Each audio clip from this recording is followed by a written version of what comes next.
علی بھی اگلا سوال ہے، کیا جسم یا کپڑوں سے کتا چھو جانے سے وضو ٹوٹ جاتا ہے؟ مثال اس طرح ہے کہ میں فجر کی نماز کے لیے جس گلی سے گزرتا ہوں وہاں ایک کتا روزانہ میرے کپڑوں سے چھو جاتا ہے، وہ مجھ سے پیار کرتے ہوئے سونگتا ہے لیکن زبان نہیں لگاتا، ایسی صورتحال میں مجھے کیا کرنا چاہیے؟ آپ اس کتے کو فوراً سے پہلے پٹا ڈالیں سر، اور اس کو پیار محبت سے اپنے گھر لے جائیں، حفاظت کے لیے پالیں۔ بخاری مسلم میں حدیث ہے کہ نبی علیہ السلام نے فرمایا کہ جو شخص شکار کے علاوہ اور گھر کی حفاظت کے علاوہ اگر کتا پالے تو روزانہ اس کے نام اعمال سے 1 قرات اجر کم ہو جائے گا، اور ایک بخاری مسلم کے الفاظ ہیں 2 قرات، اور 1 قرات احد پہاڑ کے برابر ہے۔ ان 2 وجوہ کی بنا پر، یعنی گھر کی حفاظت کے لیے اور شکاری، وہ جو سورۃ المائدہ میں آتا ہے نا، شکاری جو کتے آپ نے سکھائے ہوئے ہوں وہ شکار، تو یہ جائز ہے۔ تو سر اتنا اگر کوئی پیار آپ سے کر رہا ہے، ٹھیک ہے، تو اس کتے کو آپ گھر لے جائیں اور اس کو حفاظت کے لیے رکھ لیں، ٹھیک ہے، سدھاریں۔ ظاہر ہے وہ آپ سے پیار کرتا ہے تو حفاظت بھی کرے گا۔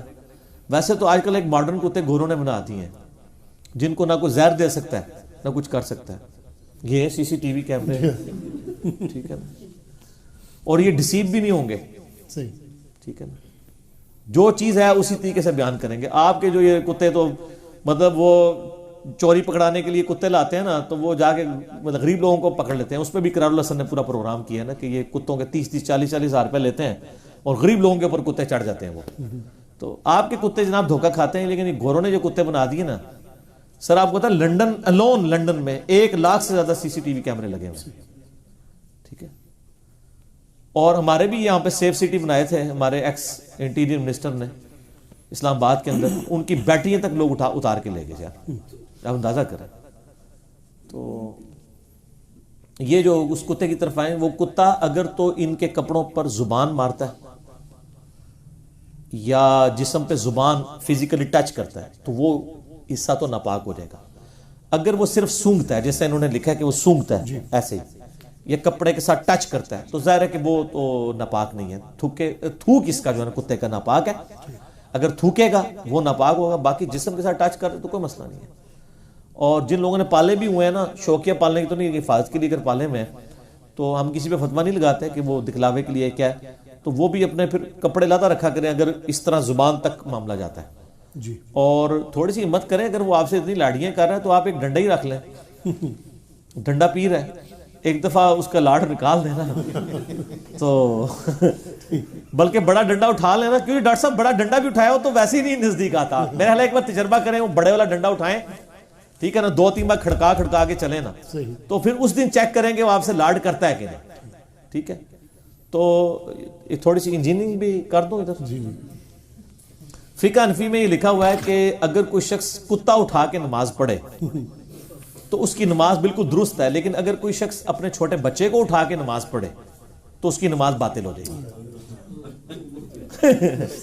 اچھا، وہ پھر نہیں ساتھ انہوں نے ساتھ اس کے آداب بھی لکھے ہیں، وہ جیسے کہتے ہیں نا استنجے کی 98 سنتیں اور آداب، تو کتا اٹھانے کی آداب بھی انہوں نے لکھے ہیں۔ اچھا، یہ کتنی کہانی ہوتی ہے، سنتیں اور آداب کا مطلب یہ ہوتا ہے کہ سنت ایک ہی ہوئے گی، باقی سارے بابیاں دے آداب ہوں گے، تو وہ جھوٹ سے بھی بچ جاتے ہیں، توریہ کر لیتے ہیں۔ تو کتا اٹھانے کے آداب، تو فقہ حنفی میں لکھا ہوا ہے کہ کتا اگر آپ اس طرح اٹھا کے نماز پڑھیں، دیکھو کڈی وڈی کہانی ہے، تو اس کے منہ کو باندھ لیں گے کہ آپ کو زبان مار دی، کیونکہ اس نے زبان مار دی تو کپڑے ہو جائے گے ناپاک، تو نماز تو آپ کو پھر دوبارہ لٹانی پڑ جائے گی۔ اور کہتے ہیں بچے کو اٹھا کے کریں گے، بچے کے ساتھ کیوں کیا؟ کیونکہ ان کی اسپیسیفکلی دشمنی ہے حدیثوں کے ساتھ۔ بخاری اور مسلم دونوں میں موجود ہے کہ نبی علیہ السلام اپنی بیٹی امامہ، لوگ ویسے امامہ پڑھتے ہیں، امامہ نہیں، الف کے اوپر حمزہ کے اوپر پیش ہے، امامہ نواسی، امامہ نواسی کو اٹھا کے نماز پڑھ لیا کرتے تھے۔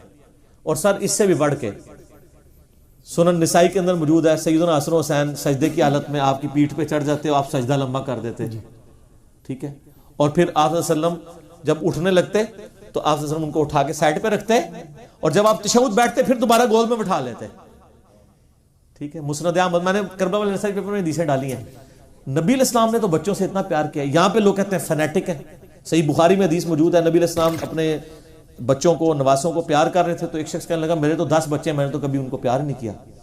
تو آپ فرمایا اگر اللہ نے تیرے دل سے رحم نکال لیا تو میں کیا کر سکتا ہوں، ٹھیک ہے نا۔ تو اللہ نے ہی اولاد کی، بیوی کی، بچوں کی، ماں باپ کی محبت ڈالی ہے، یہ کوئی شرک نہیں ہے. مجھے ابھی سوال بھی تھوڑی دیر پہلے پوچھ رہے تھے. اللہ کی نسبت کی وجہ سے ہو تو وہ جائز ہی ہے. تو سر کتے نے اگر زبان ماری ہے تو ناپاک ہے، اور اگر زبان نہیں ماری ہے تو پاک ہی ہے. بال یہ کہ ایک ڈنڈا پاس رکھیں تو یا کسی اس کے منہ کو باندھ کے آپ کسی حنفی مسجد میں لے کے اس کو اٹھا کے نماز پڑھیں یقیناً. تو پھر وہ جب پوچھے تو ان کو کہیں یہ فتاوی عالمگیری میں لکھا ہوا ہے، تو ہم تو اسی طریقے کے مطابق عمل کر رہے ہیں، کیونکہ اگر میں بچہ اٹھاؤں گا تو نماز میری فاسد ہے. تو وہ بہتر ویسے یہی ہے کہ وہ کتا اٹھائیں اور ایک بار جناب انہوں نے مسئلہ سمجھا دو فزیکلی، ٹھیک ہے جی، مسئلہ سمجھا دو انہوں نے کہ اے مسئلہ دے صحیح، ٹھیک ہے نا. کہتے ہیں نا بزرگ اعمال کر کے بتایا کرتے تھے، وہ خود نمونہ ہوتے تھے. تو آپ خود فقہ حنفی کا نمونہ بن کے ان کو